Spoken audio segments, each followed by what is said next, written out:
Fala galerinha do terceiro, beleza? Pessoal, deixa eu falar duas coisinhas pra vocês aqui, ó. Rapidinho. Primeiro, o pessoal pediu, fiz lá um vídeo esclarecendo dúvidas, o pessoal perguntou um monte de pergunta, bem mais do que dos outros anos, inclusive. Mas os meninos do terceiro, me pediram o quê? Carinhosamente, não tem como dizer que não. David, faz uma aula de transição pra gente, coloca tudo na nossa cabeça, passagem da Idade Média pra Idade Moderna, faz isso bonitinho, né? Faz com todos os conteúdos pra gente poder se organizar. Então eu fui lá e preparei a transição, só que vão ter que ser em duas aulas, tá bom? Essa vai ficar um pouco maior, porque eu vou fazer a transição da Idade Média pra Idade Moderna. E a outra eu vou fazer só sobre a Inglaterra, cara, porque não vai caber. Vai ficar um vídeo grande demais, vai ficar confuso a sua cabeça. Então eu vou fazer tudo menos Inglaterra. E depois eu vou fazer um só da Inglaterra para vocês, tá bom? Então vamos lá? Eu vou tentar ser bem breve aqui. Eu fiz uma organização de ideias de maneira que eu consiga fazer aí em 20, 22 minutos, espero eu, tá? E aí depois sim, aí eu abro de novo para dúvidas. A partir desses dois vídeos, qual dúvida ficou para você?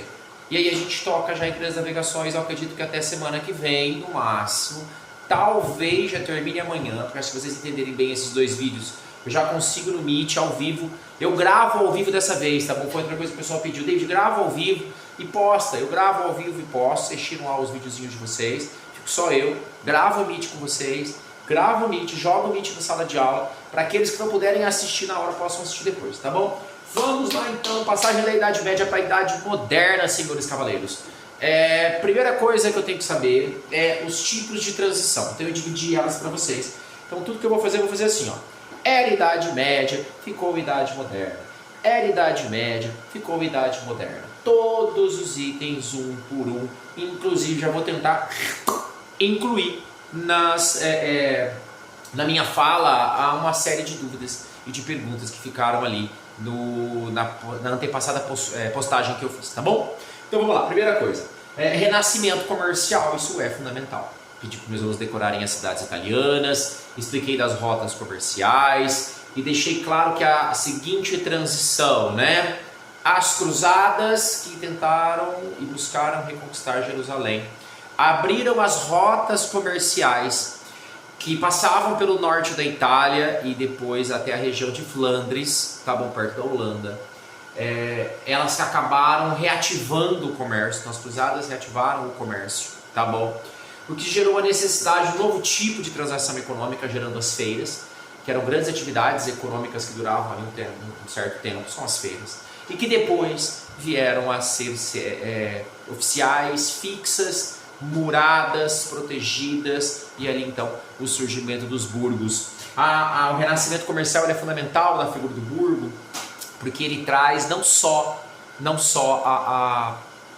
como eu vou dizer, o comércio, é um estilo novo de vida. Aí eu trouxe um exemplo para vocês, para fechar aqui, para ficar bem brevezinho. No pórtico das cidades vinha escrito, né? O ar da cidade liberta. Isso é fato. Porque se você fugisse para uma cidade, para um burgo, e lá permanecesse por um ano e um dia, você seria considerado livre e não mais servo. Então a cidade cria. Eu sugiro que aqueles que queiram, e eu acho que vocês deveriam querer, tá bom? Vocês busquem o quadro Carnaval.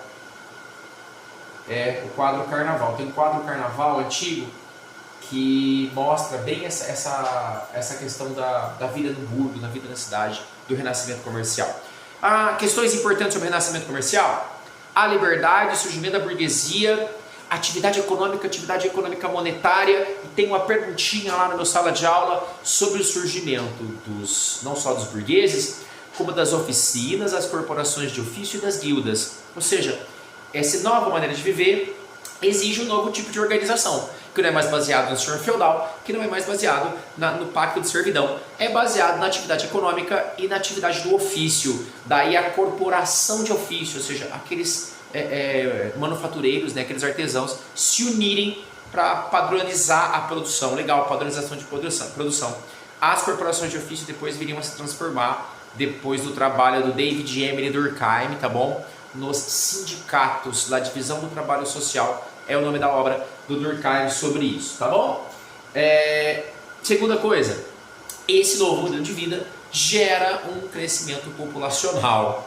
Esse crescimento populacional parece muito bom, porque ele sugere uma qualidade de vida melhor, mas ele gera um outro problema, tá? Que é a fome. Mais pessoas, menos mortalidade, necessidade de maior produção de alimentos e num primeiro momento, evidentemente, que você vai ter uma falta de alimentos, uma grande fome provocada por isso, o que vai gerar a revolução agrícola. Então olha que interessante, eu tenho a revolução comercial, que é o surgimento dos burgos e tudo ligado a isso, beleza? Eu tenho o advento do aumento da população e a necessidade de uma revolução agrícola. A revolução agrícola teve vários fatores, seleção de grãos, surgimento da coalheira para não enforcar mais os animais, permitindo que cavalos puxassem pesos e arados mais pesados, rotação de campos, melhoria de grãos, drenagem de pântanos, aumento da área produzida, a liberação de servos para não pagarem mais a corvéia em trabalho e começarem a pagar a corvéia em dinheiro. Tudo isso dinamizou a produção agrícola para atender um pouco dessa demanda da grande fome. Tudo bem? Deixa eu tirar o cabo pela frente aí. Depois, eu tenho a peste e a guerra. Então eu tenho renascimento comercial, a transição do surgimento da burguesia. Beleza? Eu tenho o crescimento populacional, a grande fome e depois eu tenho a revolução agrícola, tá? Ou seja, nova maneira de produzir para atender às demandas da idade moderna. E depois eu tenho a peste e a guerra. Peste negra. A peste negra, na verdade, não foi vista como uma peste negra. Não foi vista como uma peste negra. Ela, na verdade, ela foi vivenciada pelas pessoas da época como uma grande punição divina. Tá? Então, alguns lugares acreditavam que eram por bruxas, outros pelos ares malignos, mas de maneira geral, a peste negra ela foi vista como uma grande maldição, como um grande fim do mundo, alguma coisa assim, né? Nem de perto o coronavírus é o primeiro momento em que a humanidade, né, entra em choque com relação a algum tipo de doença. Pelo contrário, a peste negra foi um elemento muito importante. Interessante notar, né? As rotas comerciais trouxeram as mercadorias, mas também trouxeram a peste, tá? Brincadeirinhas à parte, não é a primeira vez que a China... Tô brincando. Então o que vai acontecer?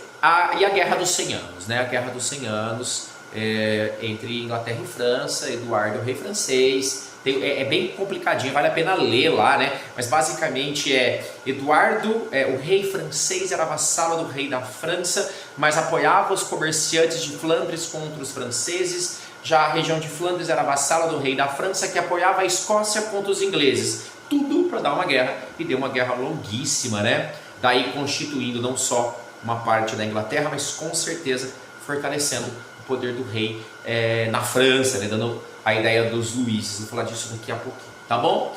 Tudo bem? Então ficou renascimento comercial, ok, esse é o elemento de transição. Crescimento populacional e revolução agrícola. O papel do norte da Itália é fundamental. Depois eu tenho a peste negra e a guerra. Todos esses fatores, eles contribuíram para o fim da Idade Média, para o início da Idade Moderna, fim do feudalismo e início do capitalismo, tudo bem? Outros dois fatores importantes são o renascimento e a reforma protestante. Então, além disso tudo que eu disse, você tem o advento do renascimento no norte da Itália, renascimento cultural e científico, divido os dois na hora de estudar. Eu sei que vocês já sabem as características, tá todo mundo aí sabe as características do renascimento. Tem uma lista substancial de autores, postei alguns não, vários, né? Esquemas ali, mapas de ideias para vocês poderem se orientar no renascimento. Eu ainda postei lá com os principais autores para vocês terem ideia das características, quais são os autores do renascimento. E mais que isso, né? Como é que o renascimento contribui para a Idade Moderna? Com um novo modelo de pensar, com um novo modelo de existência de mundo, tá bom? Depois eu tenho a reforma protestante e a contra-reforma, tá? Basicamente eu colocaria assim para vocês. A reforma protestante eu tenho que entender a Igreja Católica Apostólica durante a Idade Média, né? Ou seja, todos os problemas, especialmente cerimonias e indulgências, né? Objetos sagrados que eram vendidos a preços caríssimos, ou as indulgências que eram cartas de perdão oferecidas pelo clero. Tudo isso, né, é um dos elementos da crítica da igreja. E o Tribunal da Santa Inquisição, tudo isso junto, leva alguns autores a protestarem. Martinho Lutero não é o primeiro. Na verdade, se eu fosse considerar Wycliffe e John Hus, são os primeiros protestantes, mas serão mortos, então não entram para a história é contada pelos vitoriosos, não pelos derrotados. Mas Martinho Lutero, por vários motivos, especialmente por ter fugido para o Sacro Império Romano Germânico, por ter sido protegido pelos reis do Sacro Império Romano Germânico, é que ele conseguiu prevalecer com a sua doutrina, traduzir a Bíblia. Inclusive, ele foi protegido, né, em um castelo, ele foi guardado pelos reis do norte, até que a paz de Habsburgo fosse assinada, né, e ela sendo assinada, eu tenho a ideia de que todo rei do Sacro Império ele pode ficar à vontade, tá bom? Para cultuar, para defender a religião que ele quiser. E evidentemente que o luteranismo ganha grande importância, tá? Na verdade, no luteranismo você tem dois grandes momentos. A dieta de Worms, uma das dietas, né? Onde a igreja reafirma a sua doutrina e manda prender Lutero, né? Então o Papa fala, ó, Lutero está errado, questiona os 95 teses, tragam ele para mim, Carlos V, que é o imperador do Sacro Império. É sua obrigação trazer a cabeça de Lutero, mas os reis do norte falam, não é da nossa intenção nesse momento liberar Martinho Lutero. Por quê? Porque para Lutero a salvação não passa pela igreja, ela passa pela fé e pelo texto sagrado. Traduzindo isso não só na doutrina, né? Eu gosto muito de pensar o luteranismo em duas esferas. Uma é a esfera do poder espiritual. Ele não acredita na transubstanciação, ele é contra a idolatria, símbolos, etc. Ele é contra o perdão concedido por indulgências, ele é contra as simonias, ele vai contra a igreja, mas do ponto de vista doutrinário, são as 95 teses. Tá? Agora, também existe a ideia temporal do luteranismo, né? O luteranismo tira o poder da igreja e, fazendo isso, atribui mais poder aos reis. Então muitos reis se converteram ao luteranismo não por convicção espiritual, mas por necessidade temporal. Aí os alunos que entendem bem o poder espiritual e o poder temporal, que eu já discuti inclusive em sala, né, pessoalmente com vocês. Depois vai ter o calvinismo, né, Genebra. João Calvino cria uma religião asséptica, devota, extremamente rigorosa, inclusive a Genebra expulsa ele, tá? No primeiro momento, falando, você tá louco, Calvino, esse negócio é radical demais, a gente não vai querer viver desse jeito, é muita devoção, é muito cuidado. E depois a própria cidade pede que ele volte, né? E assim institua o regime calvinista, que vai ao encontro de toda a necessidade da burguesia naquele momento, que era condenada pela igreja. Um exemplo bom para vocês, a usura, empréstimo de dinheiro por juros, a agiotagem hoje, né? Se um burguês faz isso, a igreja católica condena, porque você está cobrando pelo tempo, e tempo é uma coisa divina, não pode ser cobrada. Já os calvinistas dizem, não, a usura, contanto que seja honesta, seja combinada, seja o resultado do seu trabalho, ela só pode provar a predestinação da sua própria salvação. Tudo bem? Eu já respondi uma pergunta sobre calvinismo no nosso questionário lá. E depois eu tenho o anglicanismo, que é uma religião que vai atender aos ingleses, no sentido de que Henrique percebe que, tirando o poder do Papa, rompendo com a igreja, ele conseguiria atribuir a consolidar o Estado inglês, né? Veja bem, ele resolve dois problemas de uma vez só, para ele, né? Não estou sendo subjetivo. Primeiro problema, ele precisa se casar novamente, correto, e vai se casar, ele vai pedir o anulamento do casamento, mesmo negado, ele vai se casar novamente 5 vezes, na verdade. A Elizabeth vai ser o segundo casamento, a Maria primeiro. E aí o que vai acontecer? Essa é uma questão, o casamento dele. Segunda questão, rompendo com a igreja, ele pode confiscar todas as terras da igreja e entregar para os seus nobres, o que gera ali, né, a centralização do poder. Imagina como os nobres não eram devotos de Henrique, já que ele havia atendido a principal demanda dos nobres, que é a terra. O anglicanismo no primeiro momento se parece muito com o catolicismo, mas tendo uma hierarquia eclesiástica baseado na nobreza inglesa, né? O rei inglês é o papa da igreja anglicana, né? A rainha Elizabeth II até hoje, né, vai presidir lá, vai ter lugar de destaque nas cerimônias anglicanas da Inglaterra ainda hoje. Tudo bem? Tá. Contra-reforma é o Concílio de Trento, né? Entendido a igreja, entendido o luteranismo, o calvinismo, o anglicanismo. Então aí você parte para a contra-reforma, que é o Concílio de Trento, que é Index Librorum Prohibitorum, reativação do Tribunal da Santa Inquisição e afirmação da doutrina católica, além de evidentemente, trabalhar para melhorar a qualidade do clero, como a criação da Companhia de Jesus, que levar ali o catolicismo para as regiões do Novo Mundo, onde não existia ainda um catolicismo. Então essa salvação do mundo também passa pelo Concílio de Trento. Foi muito importante, durou muitos anos, tá bom? E a resposta da Igreja Católica ao avanço do protestantismo. Fechou? Tranquilo.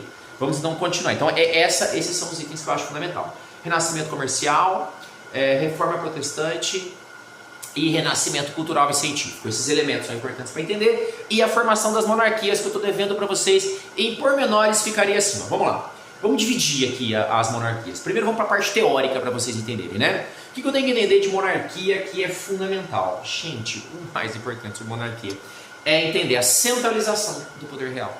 Monopólio legítimo da força. Como os reis instituíram seus estados.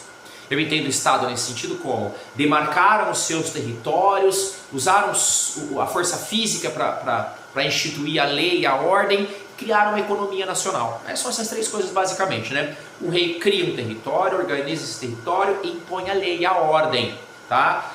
Isso é muito fundamental e cada país europeu fez a sua maneira. Eles não fizeram a mesma maneira, mas a ideia é, do ponto de vista teórico, é a centralização do poder. Isso é fundamental. A criação do território nacional e a ordem em um território nacional determina a fundação dos primeiros estados-nação do mundo. Por que absolutistas? Por que monarquias? Porque foram os reis que fizeram isso, tá? Os reis foram os primeiros agentes históricos a organizarem os primeiros países do mundo, tá?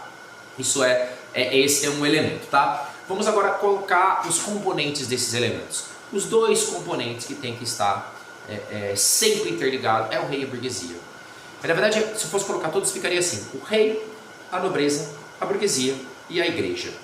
Então é essa química que vai dar o tom de cada um dos estados. Então, David, como que eu vou estudar isso? Você vai estudar da seguinte maneira: como que o rei consolidou o seu poder junto à sua burguesia e à sua nobreza, e como que ele atuou com relação à igreja. Já temos algumas ideias aí, né? Vocês são alunos de terceiro ano e tem clareza, por exemplo, que o Henrique VIII já falou: não, eu vou romper com a igreja e assim a igreja deixa de ser um problema. Eu entrego as terras para a nobreza e a nobreza deixa de ser um problema. Eu favoreço a burguesia e a burguesia deixa de ser um problema e eu vou consolidar o meu estado. Então, rei, nobreza, burguesa e igreja tem que estar na tua resposta. Tem que ser aquele olhar atento quando você for procurar, entendeu? Então vamos lá, qual que é a relação rei-burguesia, qual que é a relação rei-nobreza, qual que é a relação rei-igreja, tá bom? Rei-burguesia, funciona assim, ó. O rei precisa da burguesia, mas não gosta dela, a burguesia precisa do rei, mas não gosta dela. Inclusive os burgueses não perderão a oportunidade de cortar a cabeça dos seus reis assim que eles perderem a utilidade, tá? Por que o rei precisa da burguesia? Impostos, comércio, dinheiro, né? Um rei sem uma burguesia forte não consegue subtrair ali o dinheiro necessário para mover as suas guerras e tocar o seu estado. Tranquilo, né? Por que a burguesia precisa do rei? A burguesia precisa do rei, meus senhores, porque sem o rei não existe uma uniformidade econômica em um determinado território. Eu não tenho uma moeda garantida, não tenho um contrato garantido, não tenho uma lei de comércio, eu não tenho unidades de medida que me permitam fazer comércio. Eu não posso ser uma burguesia de um país se não existe um país. Então percebe que tem um casamento. É de ocasião? É, mas é um casamento muito forte. O rei precisa da burguesia, a burguesia precisa do rei, tá? Rei e nobreza. O rei tem que submeter sua nobreza, meus meninos. Não adianta, enquanto o cavaleiro tiver as suas espadas leais atrás da sua muralha, o rei não manda lá. Para que o rei mande efetivamente no seu território, os nobres têm que baixar a cabeça. Mostrei a careca aqui agora, foi mal. Tem que baixar a cabeça, tem que subtrair o poder físico que esses nobres têm. Tem que transformar os cavaleiros em cavalheiros. Tem que transformar o senhor feudal em um nobre da corte.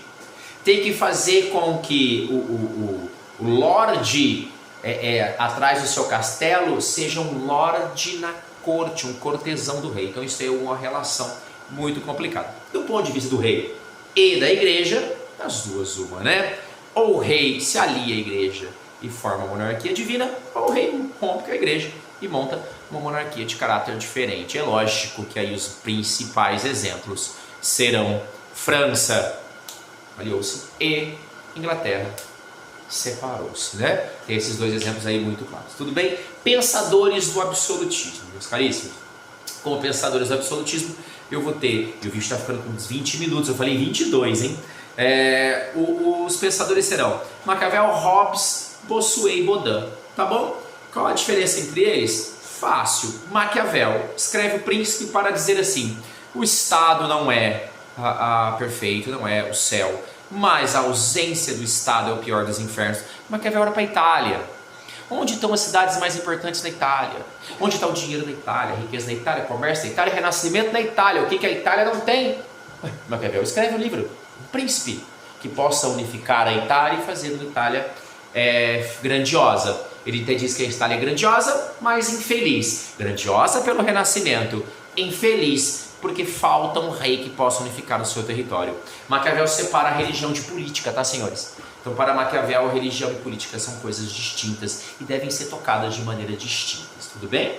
Isso custou a ele todo tipo de perseguição, inclusive a obra, o Príncipe, né? Que vai entrar por Index Librorum Prohibitorum por mais de 4 séculos, tá? Depois eu tenho Thomas Hobbes, defensor do absolutismo, o Leviatã, o grande rei, o rei acima dos reis, tá? E aí justifica que a liberdade nada mais é do que sinônimo de caos, insegurança, morte, incerteza e perigo. E o que realmente vale a pena é aquela vida vivida debaixo da espada de um grande senhor, de um rei, de um Leviatã, de um soberano. Tá bom, a palavra soberano aparece constantemente na obra do Leviatã do Thomas Hobbes. E depois eu tenho o Bossuet e o Baudin. O Bossuet é radical católico no sentido que ele fala que as escrituras defendem a vontade do rei, que é de uma substância diferente, e as monarquias devem ter caráter divino. Olha o casamento entre os reis e as monarquias. Tudo bem? Isso tem que estar claro para vocês. O Baudin também defende o direito divino, mas acrescenta 2 coisas importantes, tá bom? O rei, sim, é soberano, está acima das leis? Tudo bem, concordo, o Baudin vem dizer. Mas 2 coisas têm que ser levadas em consideração. Para o Bossuet, não. Para Bossuet, o rei tem caráter divino, ele sequer pode cometer um crime, né? Porque se ele está acima dos homens, ele não tem como fazer cometer um crime, porque crimes são só pessoas que realmente estão abaixo, a não ser que ele desrespeite as escrituras. Percebe que esse rei também do caráter divino, ele depende muito de respeitar aqueles que interpretam as escrituras, que é a Igreja Católica Apostólica Romana, em especial nessas monarquias. Já o Baudin, ele acrescenta justiça e costume. O rei está acima, o rei é soberano, o rei tem caráter divino? Sim. Pode desrespeitar os costumes? É o costume do seu povo, evidentemente que não. E ele pode prevalecer ou desfavorecer a justiça? Não, ele deve sempre buscar a justiça, o costume e a lei divina. Justiça, costume e lei divina. Tudo bem? Dúvidas? Não? As monarquias em especial, então. E aí eu fechar um vídeo um pouquinho maior do que eu imaginei, mas espero que possa atender aquilo que vocês me pediram, né? Ou seja, que o vídeo fosse esclarecedor, para poder começar a apostila 2 com o pé direito. Eu vou dividir os vídeos, eu vou falar das monarquias agora aqui, Portugal, Espanha, França, tudo bem? E da Inglaterra falarei separado no outro vídeo, porque exige mais um videozinho aí só separativo, tá? Vamos lá, França. Cara, a França forma o absolutismo baseado na concentração do poder na mão dos Bourbons. Sua apostila traz a Guerra dos Henriques. Eu separei para ler, que é tão engraçadinho, quer ver? Olha aqui a Guerra dos Henriques, é assim, ó, você vai achar engraçado. Ó, eu vou ler.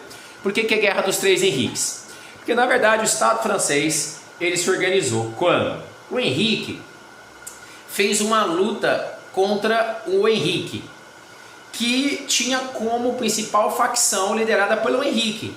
Henrique matou o Henrique de maneira que venceu o Henrique.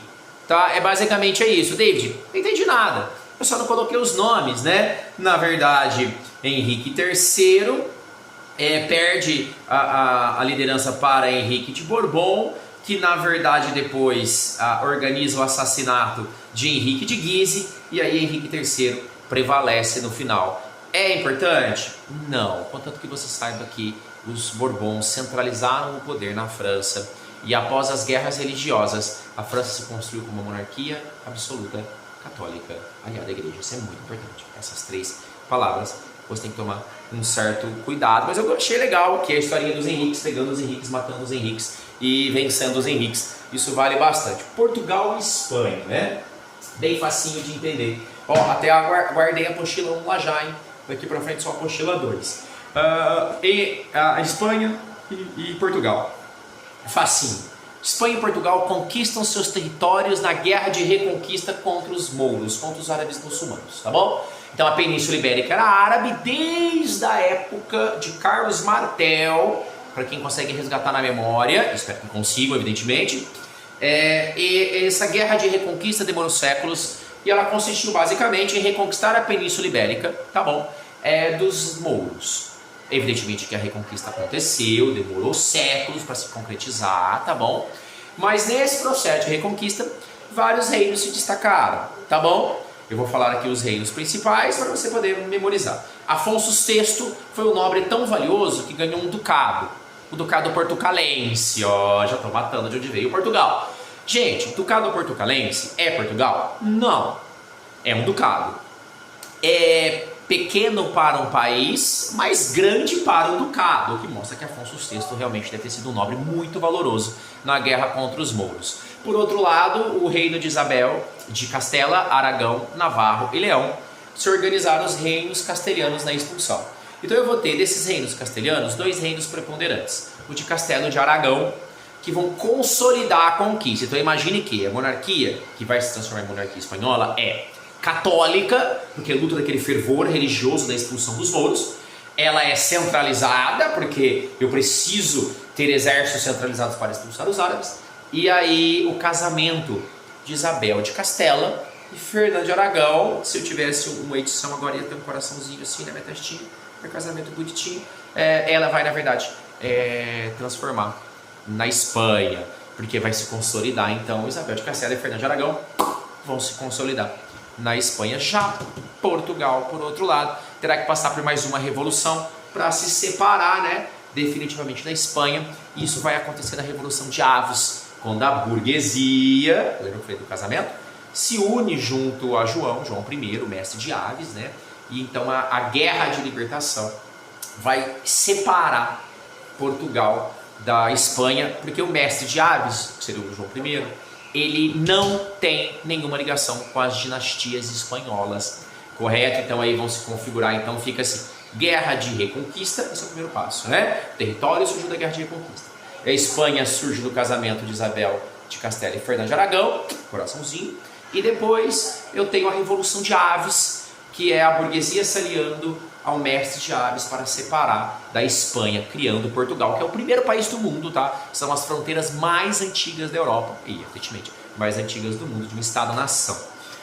Tudo bem, senhores? Fechado aí, então, a passagem. Então, nós acabamos. Falei bastante, extrapolei no tempo. Eu vou fazer um outro vídeo só de Inglaterra, porque a Inglaterra merece uma aula em separado para fazer sentido. E eu terminarei a aula da Inglaterra já nadando na apostila 2, e aí é Grandes Navegações, que é o tema dessa semana e da próxima, tá bom? Ó, um beijo pra vocês e bons estudos, tá? Juízo aí, galerinha!